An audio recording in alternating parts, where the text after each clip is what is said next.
So number one thing we're going to be doing is every week during Membership Monday, for the first 15 minutes or so, we're going to take some handpicked or some top voted questions, the most popular questions from the week, and then talk about them to each other here, address those questions during this segment rather than trying to always be around to answer those questions live. We really love that you guys have been jumping in and answering each other's questions. The back and forth that you guys have going on in there is awesome. So we're not going to be doing anything to the channel that you're still going to be able to post in there all you like.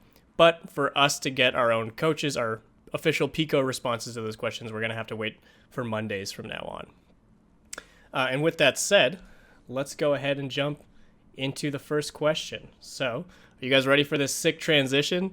Here we go. I'm ready. Wow. Oh my god. Ooh. Oh my god! Production value. Yeah, The production value is through the roof. All right. So, first question that we have, this one's hand chosen by me, and I think Gunther, I'll address this one to you to start, since you are our resident support expert. This is from Ossified Toad earlier this week. How do I, as a solo queue support player, improve my team's chances of winning when the defenders have high ground control and my team is just trying to run it down main? He goes on to talk about, other than just shot calling and stuff like that, what else can he do to make more of an individual impact? Do you have any thoughts? The support role is called support. It's not called healer. You have a lot of utility tools at your disposal, regardless of who you're playing. So when your team is just kind of running it down and being kind of stupid, you have to, and aside from like shot calling and trying to actually build a cohesive plan, you need to try and get as much individual value as possible. So how much damage you're doing, how much ult charge you're getting, the value you're getting from your abilities, as opposed to trying to enable people as much. Because if you've been enabling people the whole game and your team's running it down mid and dying on cooldown, then maybe you don't win this fight, but maybe you get 2 picks and you can win the next fight. Maybe you don't win the fight after that, but you've, killed enough people and fucked over their ult economy because they haven't had time to charge ults that you'll win the fight after that, right? It's not just you will win the fight if you do this. It's not as simple as that. You have to try and play for that long-term value of how much you are personally doing. Don't, obviously, try to shot call, try to rally the troops, try to speak with your team. 100% do that. That is the most optimal way to do it. But, your comms aside, just work on doing the best for yourself. And honestly, if your team's going to lose the game anyways, try and practice. Try and practice something that you've maybe been afraid to try. Try and, examine a certain part of your play. Try and force a certain part of your play. If you're certain that your team is going to lose that game, practice. Don't stress about it. This is something where your hero choice can have a pretty substantial impact. So if you are trying to find more individual value, that's going to be easier to do with someone with a heavier amount of utility like Ana with anti-nades and sleeps, or a heavier damage in their kit like Baptiste or Zenyatta. You'll be able to make more individual impact than if you're playing something perhaps like Mercy or Moira, who rely more on pumping out strong healing numbers, but when that's not enough to get the job done, you'll need outside sources of either damage or utility.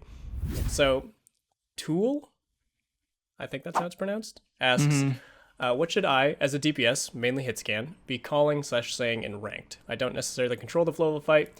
He can ult track and stuff like that, and warn his team of enemy ults and suggested combos, but looking to make more of an impact in neutral engagements. Yeah, and so this is something that I kind of learned recently from one of my more recent teams that I played on, because as a DPS player, you're not supposed to be focusing too much on shot calling or any of those things, because you need to be engaged mechanically. And that's really hard to do all of those things. That's why you never have DPS shot callers in the Overwatch League. It's just you can't do that and control the flow of the fight as a DPS player, as well as the mechanical requirement of the role. So what you can do though, and it's found to be really effective, is to call out cooldowns and that you force out. For example, when you're diving, right, and you're poking out people, you see, okay, Bap use lamp, that's an obvious one. Ana use nade, Zarya use bubbles, Ana use sleep. Brig has no packs. When you see Brig, just when you're diving the Ana and Brig used all of her packs, And all of this information is really useful, and people can pick up on that. Like, I know if like I'm playing Tracer, my other DPS is playing Kree, and he shot up the Ana and forced her to use nade, that or the monkey dives and they use sleep. That's a huge green light for me as a Tracer player to understand, like, oh, I can go in. And calling out other people like on flanks and stuff that you see with that information you have, that you have is a good way to go about it.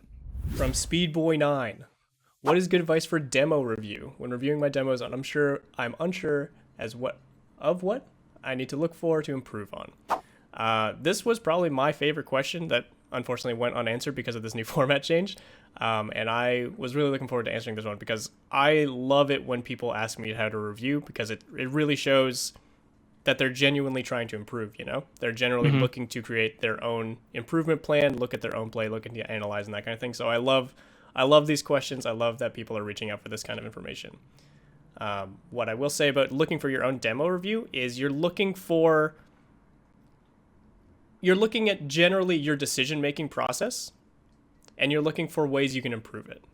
So things that will go into your decision-making process and affect it are going to be things like information, the actual decision being made. So I'll just call it your decision-making process, I guess, as a whole, and then your execution of that process.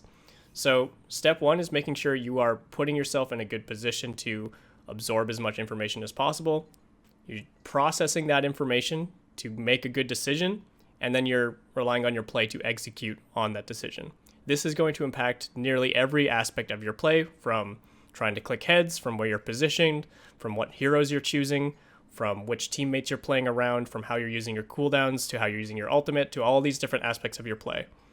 The general process for basically every point that I point out to a student when I'm trying to teach them to do something better is, one, did you know everything that was going on around you? Did you see this happen?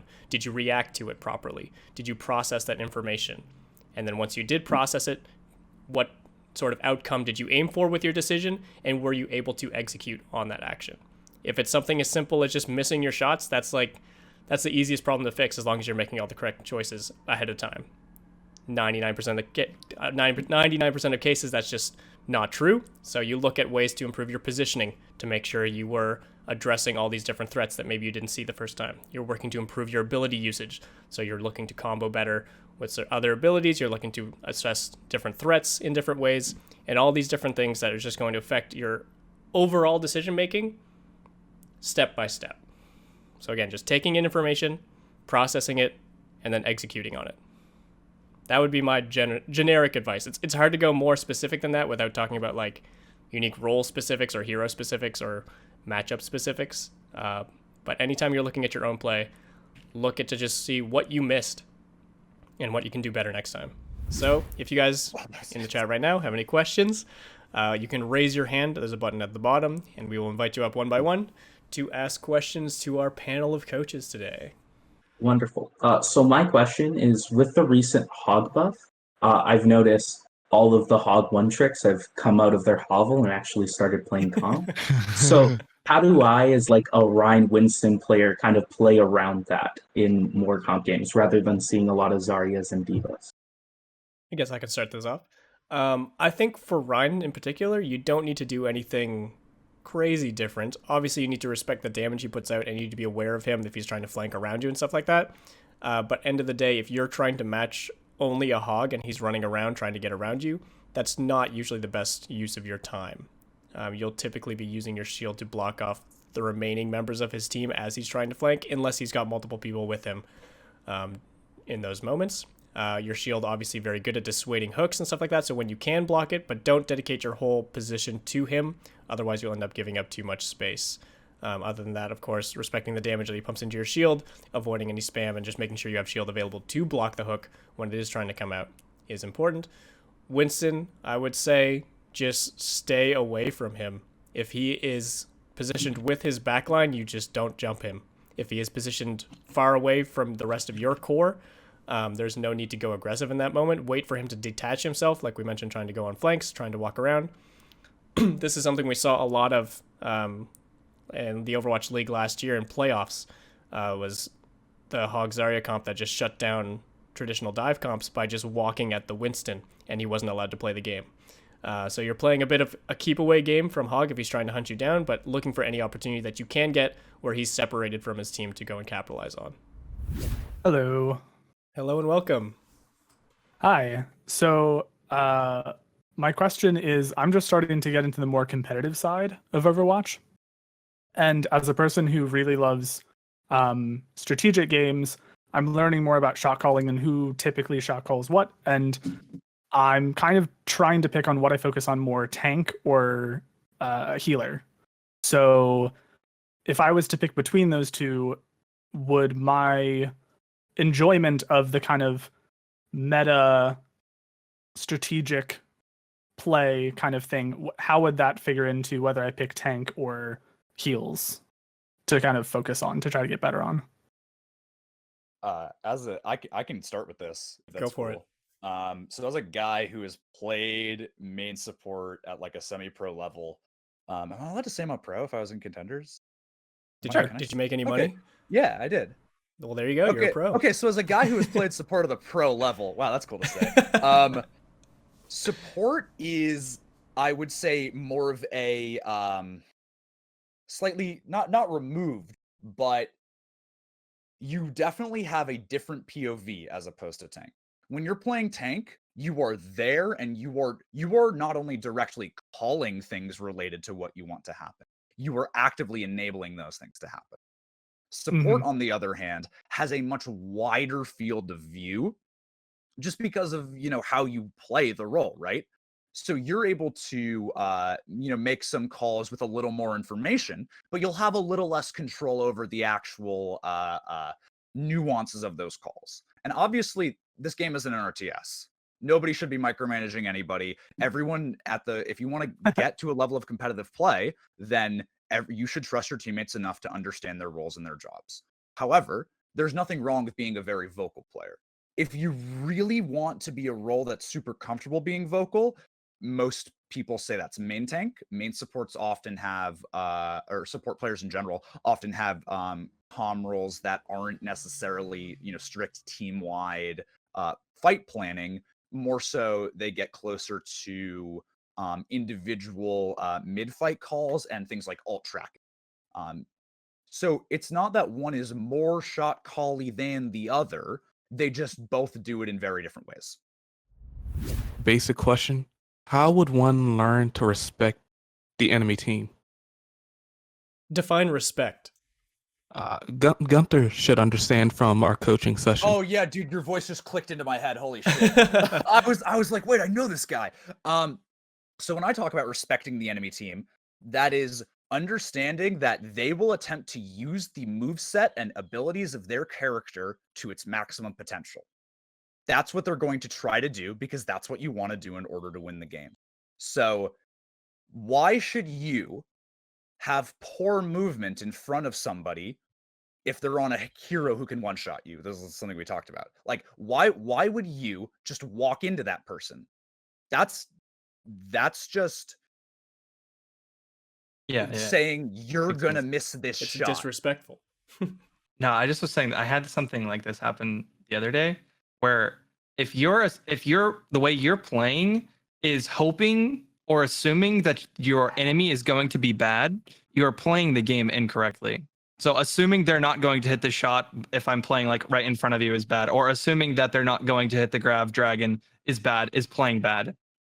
You have to expect and respect the fact that they have these abilities and do your best to play around them. The problem is it's not getting punished in most cases.